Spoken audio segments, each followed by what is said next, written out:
So how many of you have been involved in conflict in your family, at work, with friends, or in a life situation?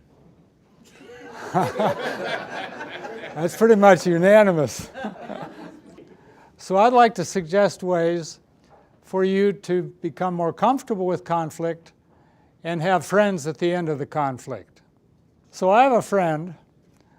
If he perceives the conflict approaching, he approaches it by saying, "I'm confused," and nobody can question whether he's confused or not. It's a great way to neutralize conflict because then he goes on to explain what he's confused about. Now he owns a car dealership, and he's best known for their service department, but there was a man who was really upset about something that happened in the service department. So he is hammering away at him, and my friend starts patting his clothes, and the man says, "What are you doing?" He said, "Well, my wife dresses me up in the morning, and I think today she dressed me in a punching bag." So let me tell you something about myself. I'm an ordained minister. I'm an organizational and clinical psychologist. Now, some people think of me as a shrink. I prefer to be called an expander.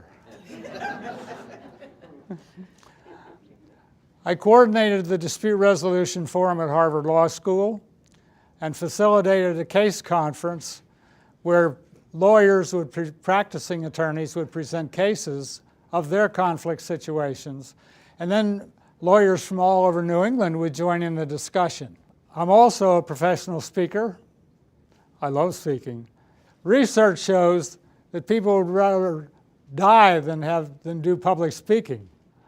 People like me die to speak.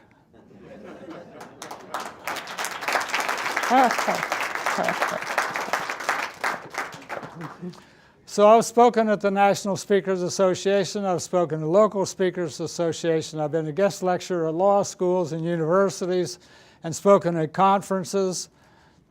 So obviously I love to speak. Now I was getting ready to speak the next day to do a whole seminar in New York City. I walked into the hotel the night before, and this attractive young woman looked up from the computer and said, "Welcome, Mr. Uhler." I said to myself, there must be a Freudian slip here someplace, because my name is Uhler. I've written articles for newspapers, for professional journals, and I had a radio and a TV show. I've been on radio and TV as a guest from Boston to Hawaii. And I also have a book that I've published. It's called How to Make Friends with Your Feelings.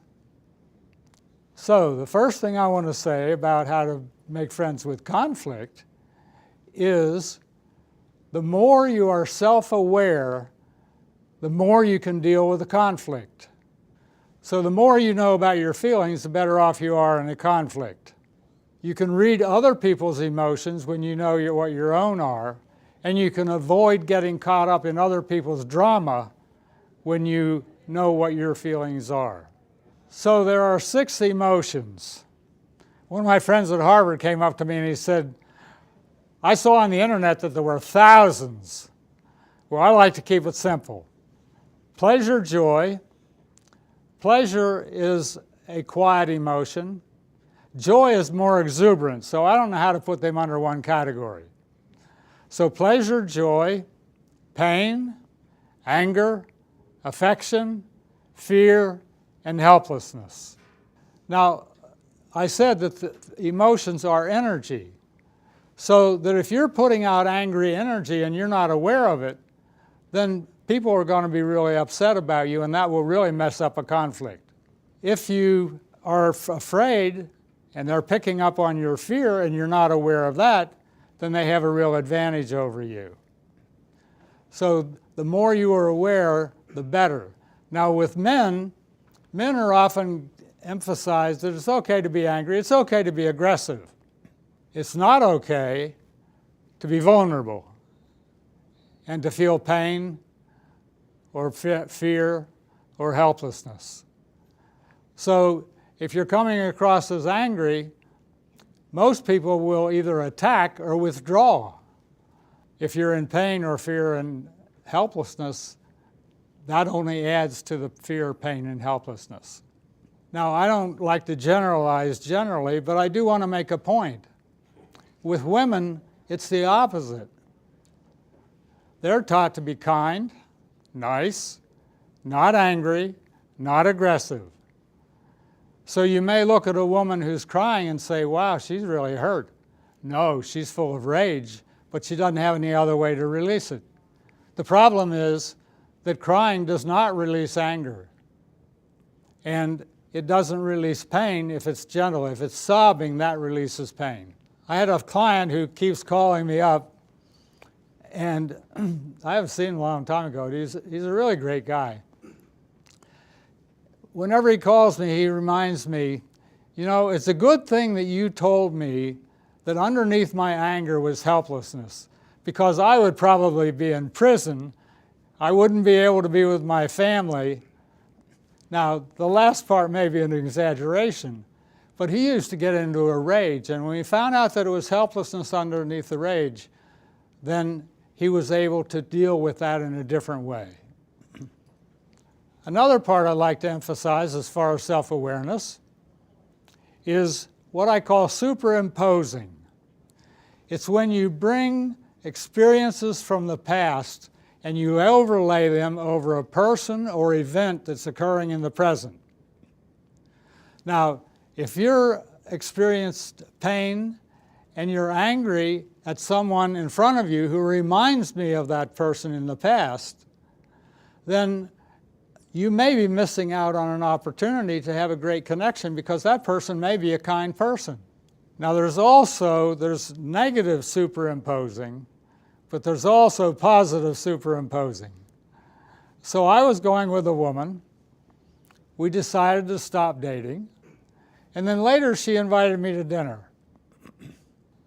She cooked dinner for me. She had on a blue dress, which is my favorite color.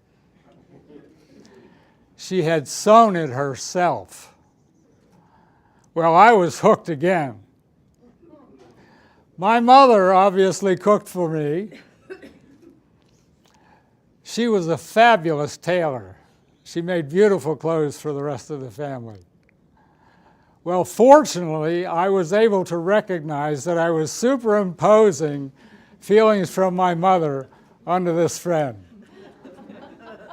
The problem is, most people do not recognize superimposing, and that can create a real mess. So sometimes I'll say, well, why do you stay with him if he's abusing you? Oh, I love him. Superimposing, probably. So you can create a lot of pain in your life when you do that. The next thing I would like to emphasize about conflict is building relationships. I was doing a conflict situation with 15 different people, 7 different parties. At the end, we wound it up and we'd resolved it and they laid out plans to work together in the future. But one of the men in the wrap-up said, you know, when you said, looking to me, we should think about what other people needed or wanted. I didn't want to do that. I didn't even like anybody here. I found out you were all great people. There was another situation. A mother knew that there were problems, but she didn't want to address them in the lawyer's office. So there were 3 siblings who lived up near Boston where I lived, and another one on the telephone from the Western Coast. So we met in one of their homes. I took a break after 3.5 hours. When I came back, the most angry, hostile person in the room said, I just wanted to let you know, while you were in the bathroom, we were out here hugging each other. And then we had a session in another home, and the wife invited us all to stay to dinner after the session. And being a family therapist, I said, I think it's important for each of you to realize that the results that you are now attempting to deal with were a dynamic that has existed all through the family, so it's important for you to not blame yourselves. So they went on to resolve the conflict. The one that they were most angry at wanted to buy the family home, and they figured out a way to help him to do that, and then they worked out equitable financial arrangements for the other siblings.